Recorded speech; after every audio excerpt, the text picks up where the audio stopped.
আমাদের এলাকায় বলে কাক বেশি ডাকলে নাকি মানুষ মারা যায়, একথা কতটুকু সত্য? হাতে তালি দেওয়া ইসলামে জায়েজ আছে কিনা? আমার বায়ুর সমস্যার কারণে আমাকে প্রতি ওয়াক্ত নামাজের জন্য 4-5 বার ওযু করতে হয়, তারপর ওযু ধরে রাখতে পারেন, অবস্থা আমার করণীয় কি? কিস্তিতে পণ্য কেনা কি জায়েজ হবে? কিস্তিতে কিনলে কিছু সুদও তো দেয়া লাগে। মেয়েরা যদি বাসায় গেঞ্জি পরে নামাজ পড়ে তার নামাজ হবে কিনা? কোনো ব্যক্তিকে বা শিক্ষককে দাঁড়িয়ে সম্মান প্রদর্শন করা যাবে কিনা? আমি একটা হিন্দু ছেলেকে তাদের বাসায় গিয়ে প্রাইভেট পড়াই, তার আম্মু আমাকে মাঝে মাঝে খেতে দেন, আমি কি তা খেতে পারবো? আমার 25 বছর বাচ্চা হচ্ছে না, আমি কি টেস্ট টিউব বেবি নিতে পারবো? মেহেদি পরা অবস্থায় ওযু হবে কিনা? আমার ছেলেটা আগে ভালো ছিল, সে এবার ইন্টার পরীক্ষা দিয়েছে, বন্ধুদের পাল্লায় পড়ে সে খারাপ জিনিসপত্র সেবন করা শুরু করেছে, ওর বাবা নেই, আমার কি করণীয়? আমি কি আমল করতে পারি? চলুন আমরা তাহলে প্রশ্ন উত্তরে চলে যাই। জেসমিন আরো মধ্যে লিখেছেন, আমার 25 বছর বাচ্চা হচ্ছে না, আমি কি টেস্ট টিউব বেবি নিতে পারবো? টেস্ট টিউব বেবি নেওয়াটা অনেক শর্ত সাপেক্ষে জায়েজ।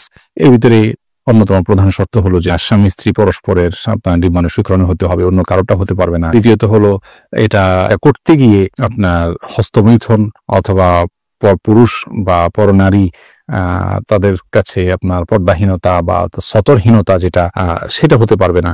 এরকম বিভিন্ন শর্ত সাপেক্ষে যদি স্বামী স্ত্রী পরস্পরের ডিম্বাণু শুক্রাণু সংগ্রহ করা যায় এবং টেস্ট টিউব বেবি নিতে চান তাহলে সেক্ষেত্রে নিতে পারেন। অনেকগুলো শর্ত আছে এক্ষেত্রে। শারমিন আক্তার অমি আপনি লিখেছেন, মেয়েরা যদি বাসায় গেঞ্জি পরে নামাজ পড়ে তার নামাজ হবে কিনা? গেঞ্জি পড়লেন না কি পড়লেন সেটা ইস্যু না, ইস্যু হলো যে পর্দা নামাজের যে সতর, সেই সতরটা ঢাকা হলো কিনা, মাথা থেকে পা পর্যন্ত আপনাকে ঢাকতে হবে। ভেতরে গেঞ্জি পড়লেন কিন্তু উপরে আপনি মোটা কাপড় দিয়ে ঢেকে নিলেন, বাস, তাহলে আপনার নামাজ হয়ে যাবে।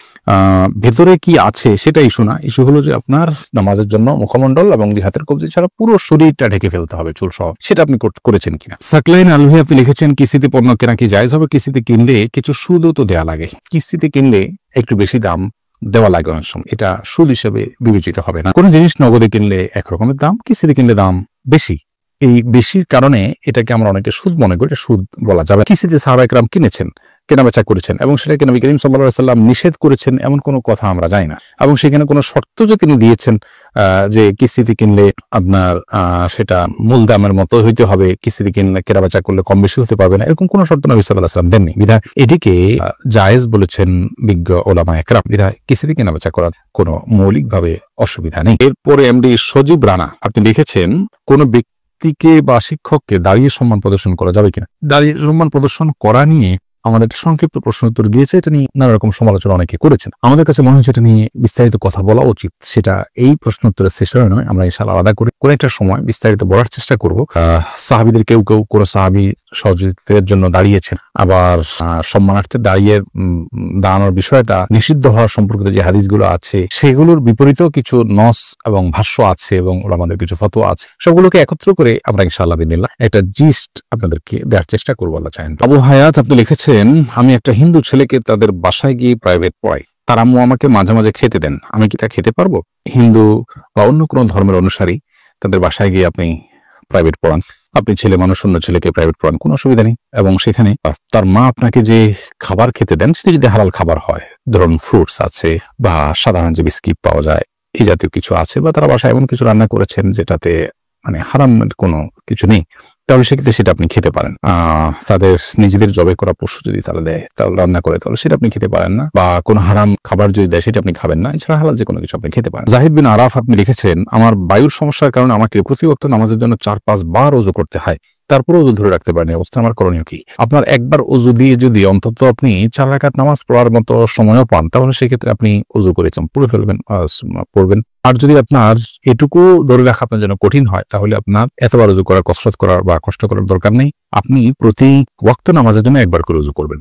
যোহরের ওয়াক্ত যখন শুরু হবে তখন যোহরের নামাজের জন্য ওযু করবেন, আসরের ওয়াক্ত যখন আরম্ভ হবে তখন আপনি আসরের ওয়াক্তের জন্য ওযু করবেন। প্রত্যেক ওয়াক্তের জন্য 5 ওয়াক্তের জন্য 5 বার ওযু করবেন, এবং ওযু করার পর ওই ওয়াক্তের মধ্যে আপনি যত খুশি আপনি সালাত আদায় করবেন যদি আপনার বায়ু নির্গত হতে থাকে। কারণ এটি আপনার অসুস্থতার কারণে হয়েছে, এবং অসুস্থতাজনিত কারণে যদি বায়ু নির্গত হতে থাকে বা এই জাতীয় কোনো অপবিত্র কিছু বের হতে থাকে, ওযু ভাঙতে থাকে, তাহলে সেক্ষেত্রে আপনি অসুস্থ মানুষের কাতারে পড়বেন। অসুস্থ মানুষ প্রতি ওয়াক্তের জন্য একবার ওযু করলে পুরো ওয়াক্তে আপনি অন্য কোনো ওযু ভঙ্গের কারণ যদি পাওয়া না যায় তাহলে সেক্ষেত্রে আপনি এই ওযু দিয়ে নামাজ পড়তে পারবেন, যত খুশি তত নামাজ পড়তে পারবেন ইনশাআল্লাহ। মারুফ হাসান আপনার প্রশ্নটি দেখতে পাচ্ছি। মারুফ হাসান লিখেছেন, হাতে তালি দেওয়া ইসলামে জায়েজ আছে কিনা? দেখুন, আনন্দ প্রকাশের জন্য আমরা অনেকে হাতে তালি দিয়ে থাকি।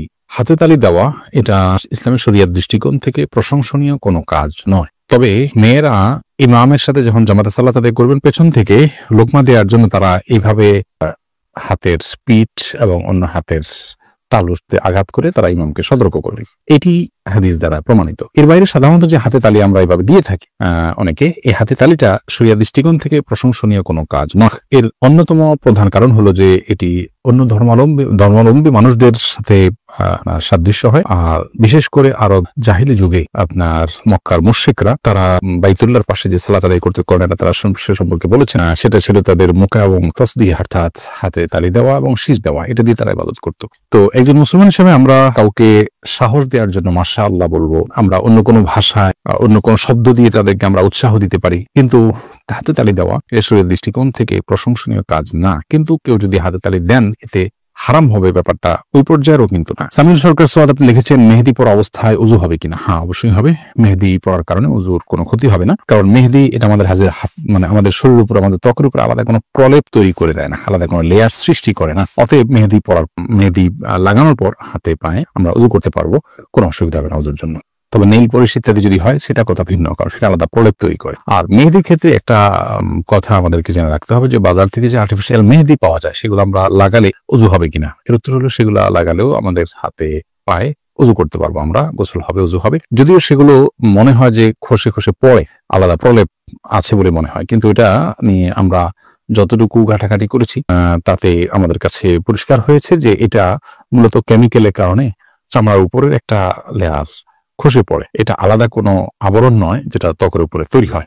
অতএব আর্টিফিশিয়াল যে মেহেদি বাজারে পাওয়া যায়, ব্যাটারি মেহেদি ইত্যাদি, সেগুলো ব্যবহার করলে উযু হয়ে যাবে, গোসল হয়ে যাবে ইনশাআল্লাহ তাআলা। এটা নিয়ে আমাদের আগের ফতোয়া ছিল, বা আগে আমরা এটা নিয়ে বলেছিলাম যে এটা হবে না, এর কারণে উযু হবে না যদি আর্টিফিশিয়াল মেহেদি পরেন, কিন্তু সেটা আমরা প্রত্যাহার করেছি এবং আমাদের পরবর্তী পড়াশোনা জানাশোনা এটা নিয়ে ঘাটাঘাটি থেকে প্রমাণিত হয়েছে যে অন্যান্য ওলামায়ে ফতোয়া আছে যে আর্টিফিশিয়াল মেহেদি পড়লেও ব্যবহার করলেও উযু হবে। আরিয়ান খান নাহিদ আপনি লিখেছেন আমাদের এলাকায় বলে কাক বেশি ডাকলে নাকি মানুষ মারা যায়, একথা কতটুকু সত্য? কাক বেশি ডাকলে মানুষ মারা যায় এরকম কোনো কথার কোনো ভিত্তি নাই, সম্পূর্ণ কুসংস্কারচ্ছন্ন একটি বিশ্বাস।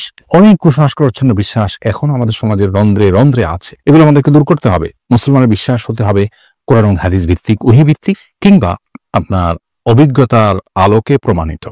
নিছক লোকের মুখে শোনা এবং ধারণা ভিত্তিক কথা এটাকে বিশ্বাস করবে না মুসলমান। যদি করেন তাহলে সেটা তার ঈমানের ঘাটতি এবং ঈমানের দুর্বলতা, ইসলাম সম্পর্কে অজ্ঞতার প্রমাণ হবে, এবং সেটা কোনো কোনো ক্ষেত্রে শিরকে পর্যবসিত হতে পারে। ইমাম মজুমদার আপনি লিখেছেন আমার ছেলেটা আগে ভালো ছিল, সে এবার ইন্টার পরীক্ষা দিয়েছে, বন্ধুদের পাল্লায় পড়ে সে খারাপ জিনিসপত্র সেবন করা শুরু করেছে, ওর বাবা নেই, আমার কি করণীয়, আমি কি আমল করতে পারি? বোন ইভা, খুবই পীড়াদায়ক এই বিষয়টি। আল্লাহ রাব্বুল আলামিনের কাছে আমরা দোয়া করি আল্লাহ আপনার সন্তানকে হেদায়েত দান করুন, তাকে আল্লাহ রাব্বুল আলামিন হেদায়েতের আলো দ্বারা আলোকিত করুন। আর আপনার জন্য আমাদের পরামর্শ হবে আপনি সন্তানের জন্য আল্লাহর কাছে চোখের পানি ফেলে দোয়া কবুলের সময়গুলোতে, বিশেষ করে জুমার দিন আসর পর, ভোর রাত, ৫ ওয়াক্ত সালাতের পর, এছাড়া সাধারণ সময়গুলোতে আল্লাহর কাছে দোয়া করতে থাকবেন। এর পাশাপাশি আপনি আপনার সন্তানকে এই অসৎ সঙ্গ থেকে বের করে আনার জন্য উদ্যোগ নেয়ার চেষ্টা করবেন।